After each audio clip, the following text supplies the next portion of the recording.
24/7 news Bangla আপনারা দেখছেন 30 November. এই মুহূর্তে আমি রয়েছি কলকাতার রানী রাসমণি রোড, যেখানে সম্প্রতি কেন্দ্রীয় সরকারের আনা সংশোধনী ওয়াকফ বিলের বিরোধিতা করে তৃণমূল কংগ্রেসে চলছে এখানে এক বিশাল প্রতিবাদ সভা, এবং তারই কিছু মুহূর্ত আমরা আপনাদের সামনে তুলে ধরছি।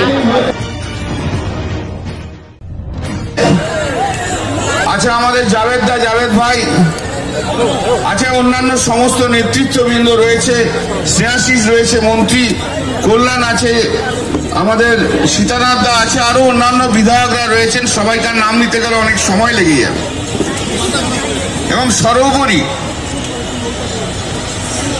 কাছাকাছি 3-4-5টা জেলার থেকে যে সবাই মিলে আপনারা সমাগম হয়েছেন মাত্র দুদিনের নোটিশে, আমি আপনাদের কাছে নতজানু হয়ে আমি আপনাদের কাছে প্রণাম জানাই। এবং আজকের এই ভিড় প্রমাণ করে দিয়েছে কলকাতার বুকে যে জেপিসি ক্যান্সেল করেছিল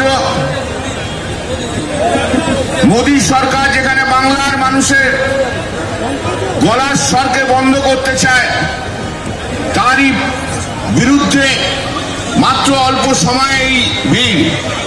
আর যেদিন মমতা বন্দ্যোপাধ্যায় মঞ্চে উপস্থিত থাকবে, সারা ভারতবর্ষ দেখবে এই ওয়াকফ বিলের বিরুদ্ধে সমুদ্রের মতো ভিড়, সমুদ্রের মতো গর্জন হচ্ছে।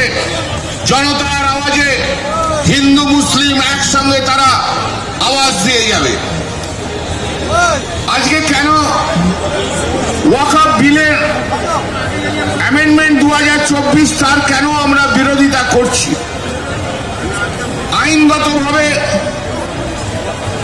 ধর্মীয়ভাবে, সামাজিকভাবে কেন আমরা বিরোধিতা করছি তার কয়েকটা কারণ আমি আপনাদের কাছে বলে যাব। এই বিলের সবগুলো কারণ বলতে গেলে আমার 2-2.5 ঘন্টা লেগে যাবে, সে তো সম্ভব নয়। তবু কয়েকটা জায়গা যেগুলো ইম্পর্টেন্ট জায়গা আমি আপনাদের কাছে বলে যাব।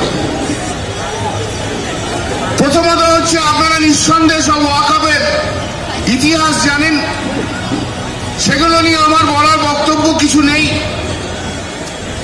ব্রিটিশ আমলের প্রথম দিক থেকে ওয়াকফ নিয়ে বিভিন্ন রকম আইন তৈরি হয়েছিল।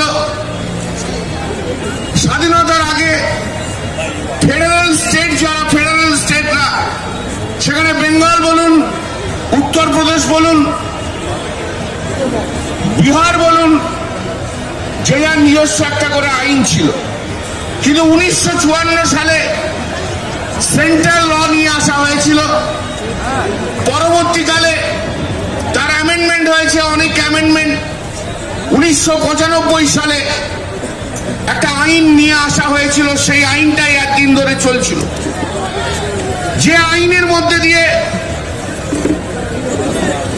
মুসলিম ধর্মের মানুষদের অধিকার দেওয়া হয়েছিল রিলিজিয়াস ফেথ, ওয়াকফ প্রপার্টি কি করে মেনটেন করা হবে সেই সম্পূর্ণটা মুসলিম সম্প্রদায়ের মানুষের মধ্যে দিয়েছিল। কিন্তু আজকে যে আইন নিয়ে আসা হয়েছে, এরপর স্বচ্ছের কমিশন হয়েছে, আগে জেপিসি হয়েছে, 2013-তে তাদের ভিত্তিতে অ্যামেন্ডমেন্ট হয়েছে। কিন্তু আজকে 2024-এ যে অ্যামেন্ডমেন্ট নিয়ে আসা হয়েছে, সেই অ্যামেন্ডমেন্ট ওয়াকফ বিল, যেটা 1995 যার অ্যামেন্ডমেন্ট নিয়ে আসা হয়েছে।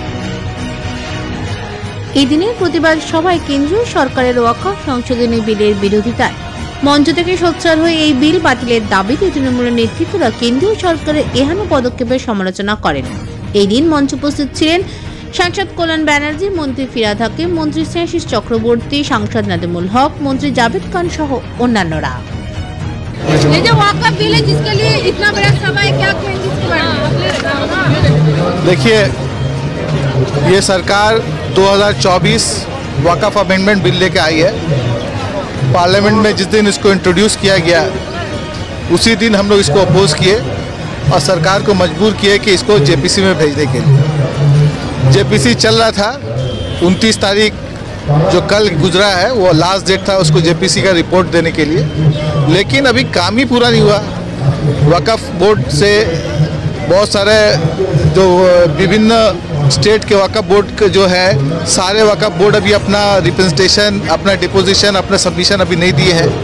यहाँ तक कि जेपीसी का कलकत्ता, लखनऊ और पटना जाने का था, वो कैंसिल हो गया है। तो अभी बहुत काम बाकी है। हम लोग स्पीकर के पास जाके मिले कि इसको बढ़ाया जाए। स्पीकर ने भी आग्रह किया। आज वक़्फ़ बिल पर आज सरकार मजबूर हो गई है इसको बढ़ाने के लिए। तो अभी वक़्फ़ का जो सुनवाई है ये अभी चलेगा और अप्रैल में जब बजट सेशन का आखिरी दिन है उस टाइम में रिपोर्ट देने की बात हुई है। सर, इस प्रोटेस्ट का दशा दिशा क्या होगा? देखिए, सबसे बड़ी बात है उनका मैसेज है डिवाइड एंड रूल, हम लोग का मैसेज है हम एक है। इसकी लड़ाई चलेगी कि हम एक है या हम लोग बढ़ जाएंगे।